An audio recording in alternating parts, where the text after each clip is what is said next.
Hey guys, welcome back to another episode of Comfy Cafe. Um,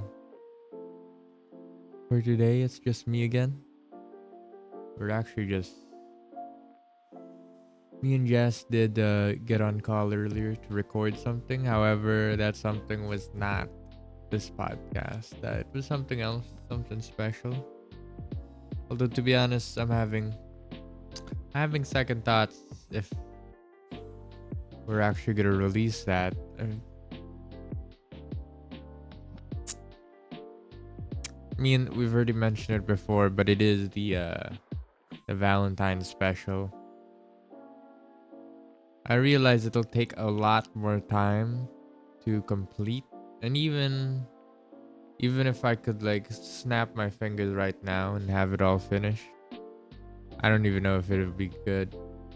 It'll kind of just be a bunch of reading, and I realize Katawa Shoujo is a pretty long game. I mean, having said that, literally after recording, I actually binged the route myself. But, when I read alone, I skip a lot. Especially in this scenario, since we were gonna play through it anyways. So I skipped pretty much the entire common story and jumped straight into the route. I did Rin's route rather. It was really nice actually.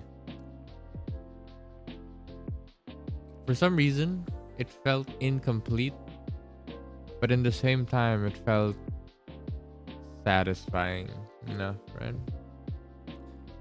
Honestly, the only reason I say incomplete is probably because I know of Lily's route and I did play Emmy's route before.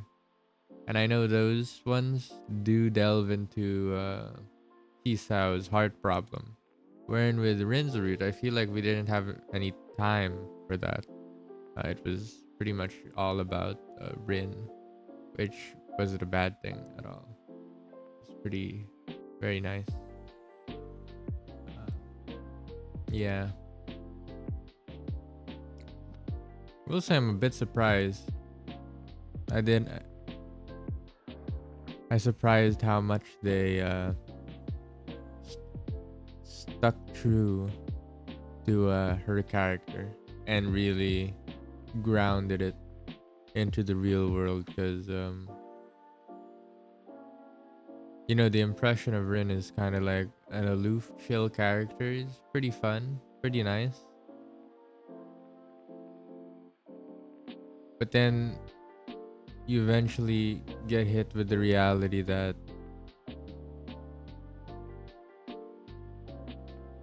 that's not really enough. But yeah, it's not really enough, is it? You do have to change to some degree, at least. But maybe everything's alright, but even so, you still have to change even just a little bit. Because life will force you to. Can't stay the same forever. Shit. Anyways. Yeah. What have I been doing? Well, for one, I don't think this episode will be long. It'll be pretty short. It's pretty late. I kind of just ran out of things to do, so I thought I'd just record this before heading to bed. Been playing Honkai Star Rail this week actually. I came back to it because of Black Swan's banner. Because I had told myself I'd get Black Swan since even eons ago. It was already talked about that she'd be a good support for Kafka. So I knew I wanted to get her from the start. And I did. Especially since I didn't get Ruin May. Yeah, I got another Jeopard.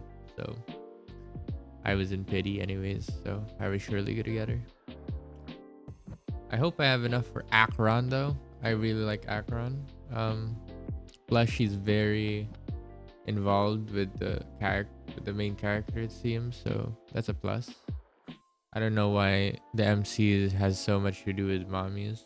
Like Kafka and Akron seem to be ingrained into his character to some degree, or like they have history with him. Black Swan is really good too, though. Black Swan is really good.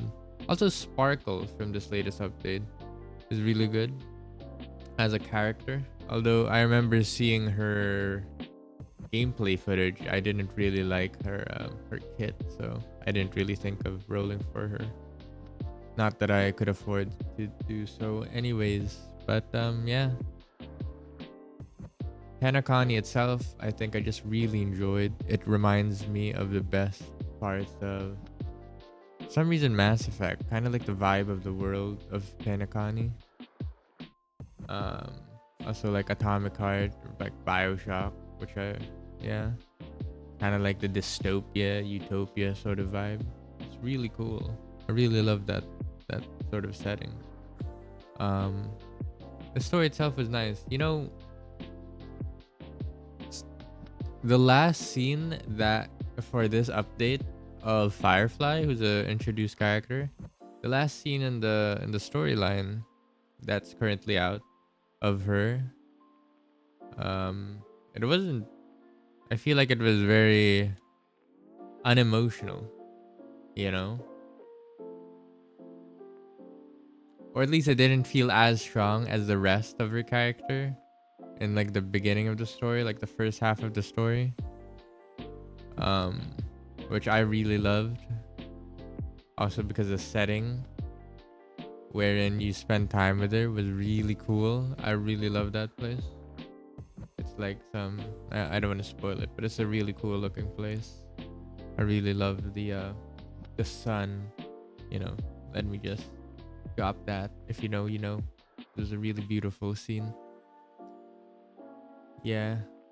It's literally Kimi no Nawa, actually. I don't know if that gives away too much, but it was really nice. But yeah. That was like her golden scene. And then she like disappears for a while, then reappears again. And I felt that kind of takes away from the magic of the sort of bond that was formed. Though maybe it's because I was also like after that scene, I kind of drifted away and did random stuff. Well, I was like farming materials. But in fairness, that's to be expected. You can't really expect me to play through the entire story in one sitting. Mostly out of necessity as well. Like I want to be able to, you know, use Black Swan for one the whole time, right? Because it's a new character, so I kind of need to farm for her. So that also adds to the distance, right? Because now she's gone from my screen for longer now because I'm off doing whatever the hell. But yeah, overall it was good though. I really love everything about it. I wish Star Rail did the thing where after every section of the main story, there's like a credit roll. And then that's where you can put the to be continued, because they do the to be continued part. But it feels kind of like cheap. I wish there was a credit roll, especially now. Because I feel like this one deserved it. It kind of earned that credit roll.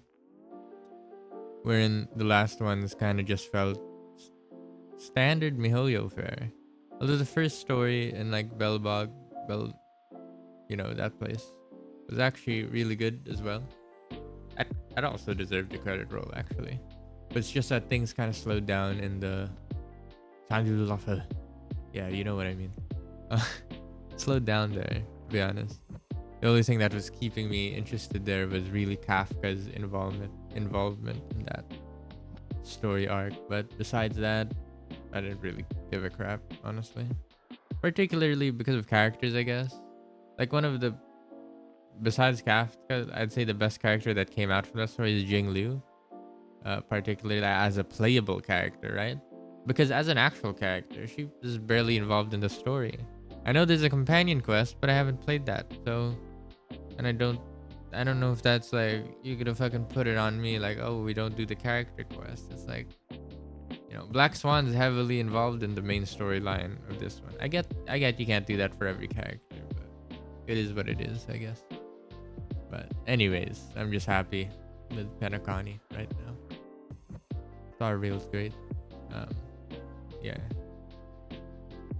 Also got it back into it because I've been itching to just have sort of single player affair. Feel like my brain was devolving just playing League, and I was even playing like Rainbow Six Siege and stuff. So I just wanted a more chill experience. I also went back to Cyberpunk, which is also really good. Although I haven't had the desire to kind of continue with the main story. So I started up Cyberpunk to kind of just fuck around and shoot shit and drive. But yeah. It's really cool game. I still believe this. I still felt it when I reinstalled and jumped back in. There's no other game that exists right now that can give me the same feeling I get from Cyberpunk, right? I mean, yeah, that's basically it. So, I know a lot of people don't like Cyberpunk because of the Yeah, as I was saying, I know a lot of people don't like Cyberpunk because of the controversy and shit. But honestly, I didn't really have any expectations too much anyways. I think I mentioned this before in the playcast, but I wasn't really in on the hype. I really just knew about the game releasing like the week of release. So I just watched some anime, some Cyberpunk anime, every night before it released. So the night before it released, I was watching Akira and I got a massive headache. So when the game released and when I was playing it, I was basically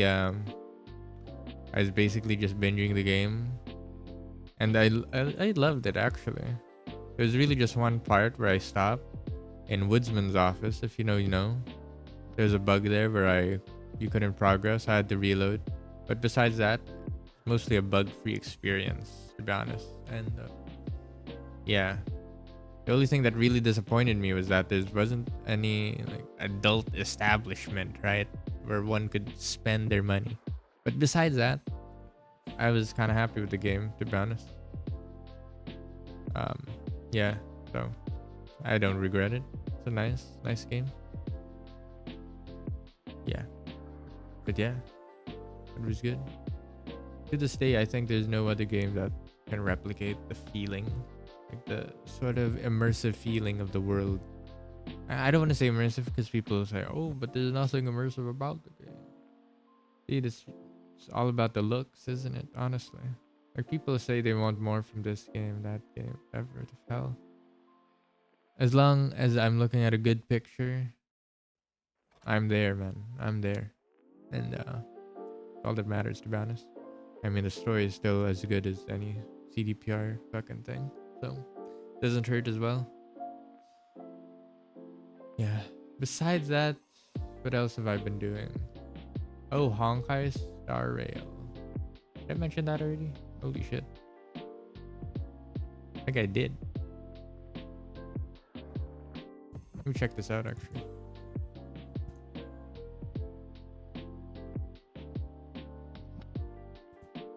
Yeah, I did mention that.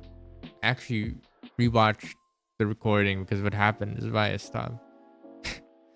Because for some reason it stopped recording for some fucking... I think I accidentally clicked the mouse, honestly. Anyways. Yeah, besides that, I've just been watching anime. Apothecary Diaries, man. The second core. Or second season, as many would like to call it. I am completely surprised by the direction they went.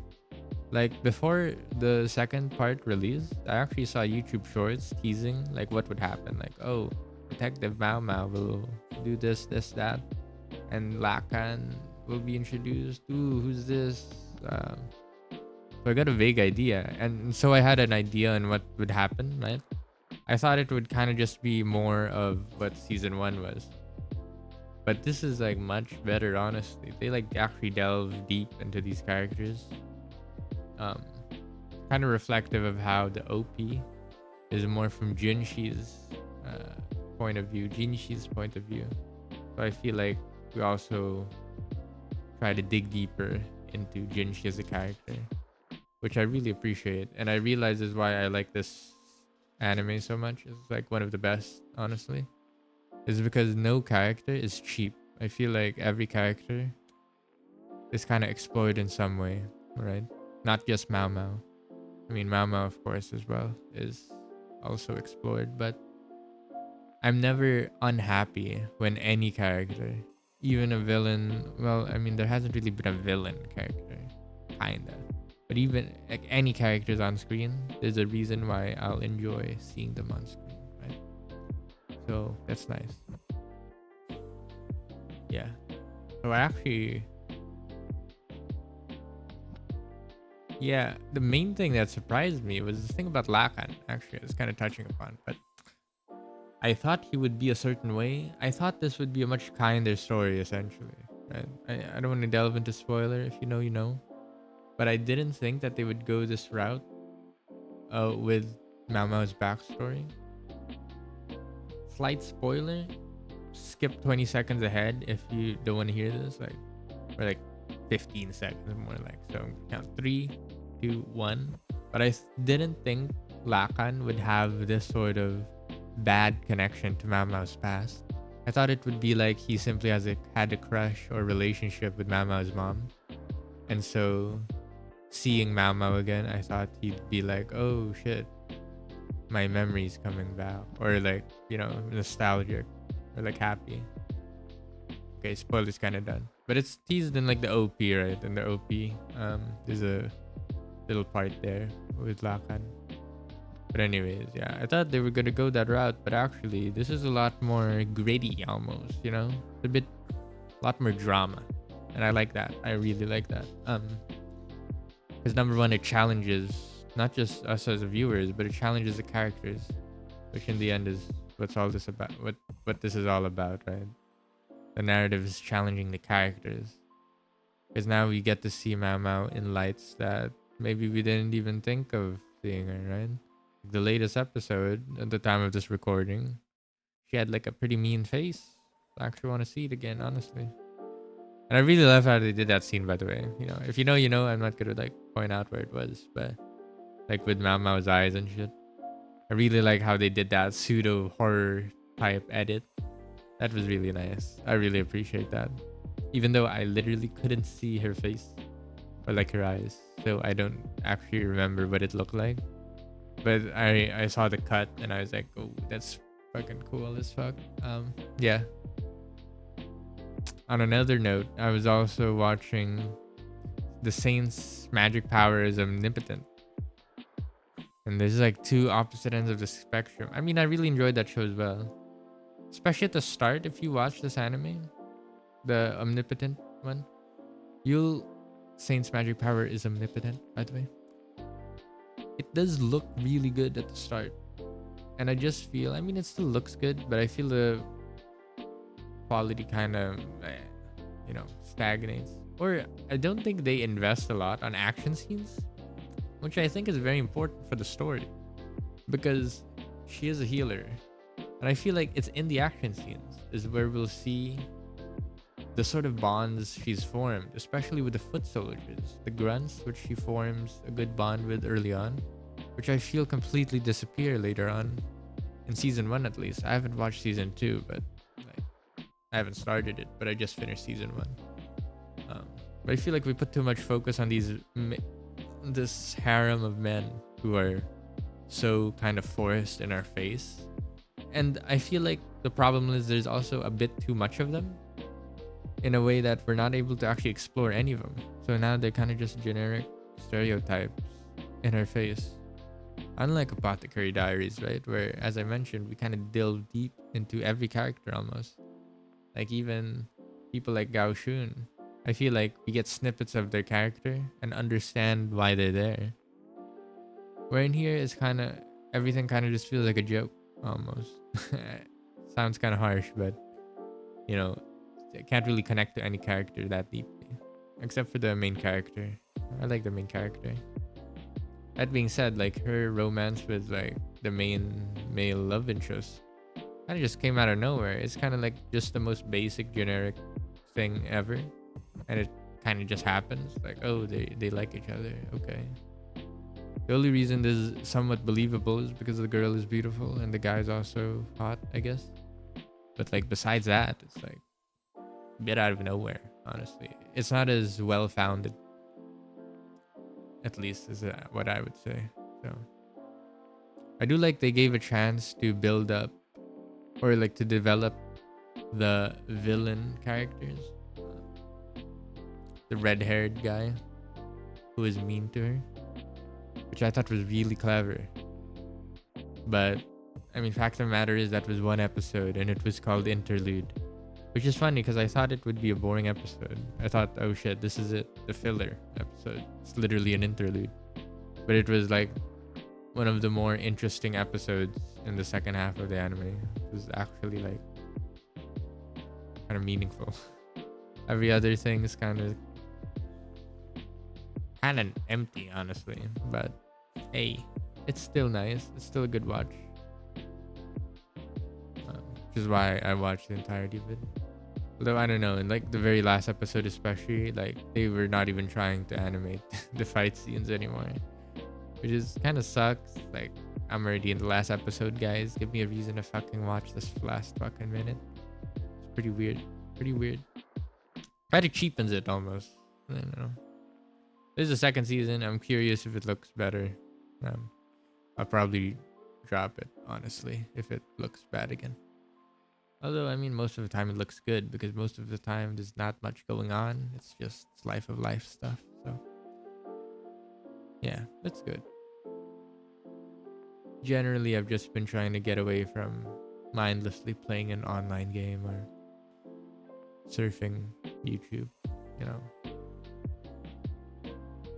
Slowly easing myself into doing actually productive stuff. The only real thing I'm consistently doing is like working out, like building my body and adjusting my like physical health, at least. So that's nice. But eventually, whatever you decide to take on, no matter how grand it may seem, it'll eventually be boring. And all you can really do is keep finding stuff to get into. But then the question arises, will you drop the thing you've been doing? Like, I don't know. But I guess that's kind of like what life will kind of teach you.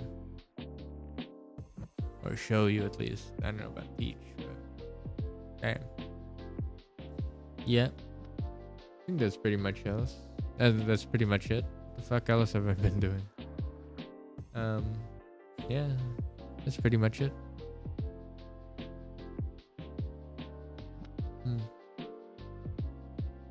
Anyways, thanks for watching, guys. I think what we should always just remember is